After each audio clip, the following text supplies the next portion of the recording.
Since EA's taken over Star Wars, we've only had about one good game. It's been about 8 years. And we've only had two good Jedi-related Star Wars games in the last 15. So which games am I talking about? The Force Unleashed and The Fallen Order. It seemed that EA stopped huffing paint long enough to make a good Star Wars game, so The Fallen Order is a good make, but being that it's EA, it was also rushed. For what it's worth, it had great combat navigation, which is as much as you can hope for with EA, hyper-polished gameplay. The Fallen Order was a success, but was it the success? The definitive Space Wizard game?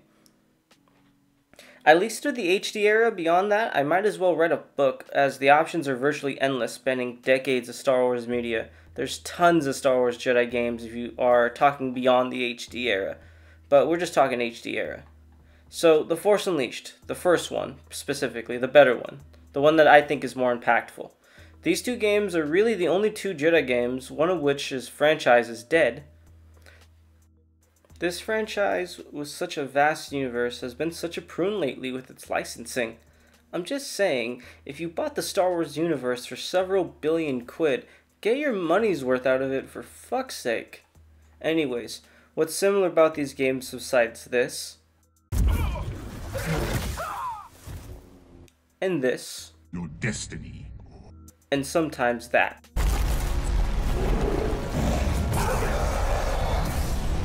Well, surprisingly, a few things. Obviously, the general art style and tone. How you jump between the dark tones and the swashbuckling ones, the vast array of alien planets, the wildlife and natives you fight. They differ in that The Force Unleashed prioritized its presentation, mostly to hide its sub-HD textures, commonplace to the quote-unquote 7th gen HD console games. But in doing so, it can greatly add to the experience, like this duel with Vader.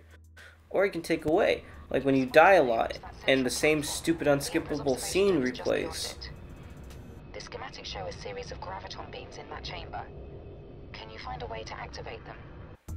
Another thing The Force Unleashed did different is in its story. It's better. The characters are layered. The influence of Coda and Vader are strictly show don't tell. How they interact with the character, and how Starkiller sort of grows out of his dependence on Vader. The story comes off way more like a Star Wars kind of story, the pulling influence, the greater struggles around it. Starkiller struggles, unlike Cal Kestis, whose only problem is a case of stoner memory syndrome. He doesn't lash out or trust anyone until he does. Hell, his only fault was that he wasn't braver, and that's why he's currently standing knee-deep in stormtrooper corpses. Starkiller felt important.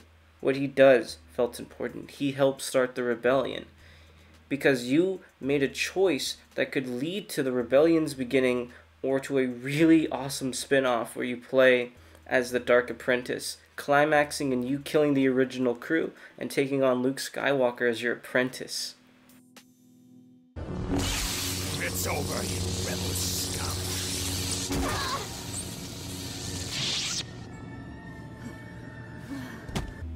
Unlike Cal, whose story is, well, a side note. It's treated like a side note, even in the greater Star Wars universe.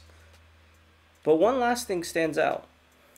Often when we think of next-gen technology, we think of how advanced graphics are, or how crisp the sound is, or perhaps how many frames there are. What about the more intangible things, or semi-intangible things, like the physics, or the AI? The Force Unleashed had a great system in which the AI would react very realistically to you, or at the very least dynamically. When you unleashed your powers, whole rooms would get torn up in a way not that dissimilar to Control. It made you feel like a badass. You tore whole rooms apart just by sneezing. How about the Fallen Order? Well, it makes you feel like a Jedi. You have to be patient. Flinging your sword around is a good way to get killed.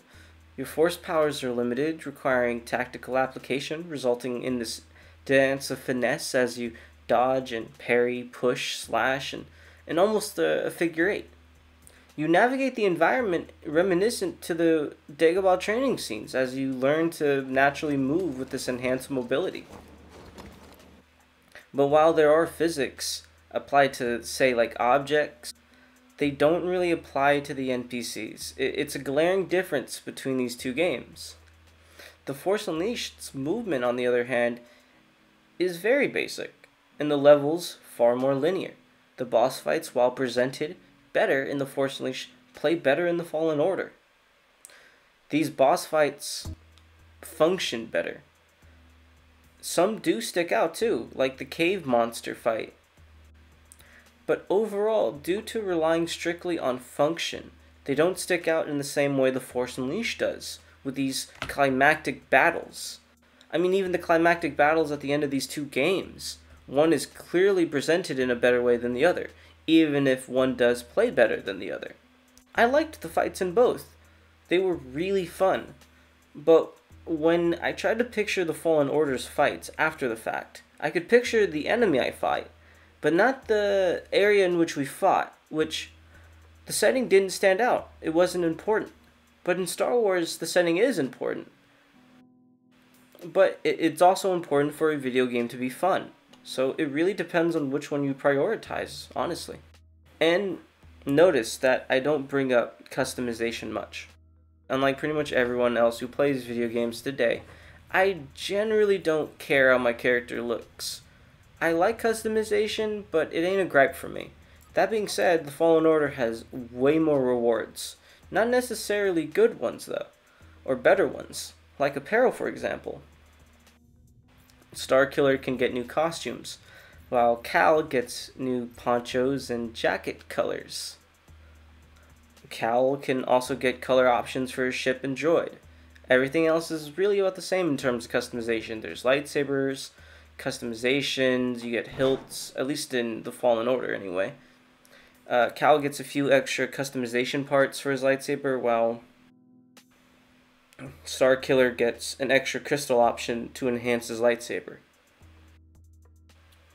So, anyways, if it matters, there's more of it in the Fallen Order, but I think it's a bit more generic in the Fallen Order. So which game is better? Well, it depends on which combination of elements are most important. Great story, decent gameplay, with some really good presentation, or mediocre story with decent presentation and really good gameplay. But remember, nothing about either of these games are outright terrible. All are side points compared to this last one though. Replayability. These games were both $60 when they came out. It's hard to gauge. The Force Unleashed, things react differently, but you approach them the same way, which is breaking everyone's spinal cord or electrocuting them. While the Fallen Order is the opposite. You approach things differently, but everything reacts the same. So the Fallen Order has way more dynamic interactions, while the Force Unleashed has more dynamic reactions. Preferably, I do really want a game baby to be made with the combinations of the best elements of these two games. Good story, good gameplay, navigation with some dynamic reactions. Why can't we live in a perfect universe, you know?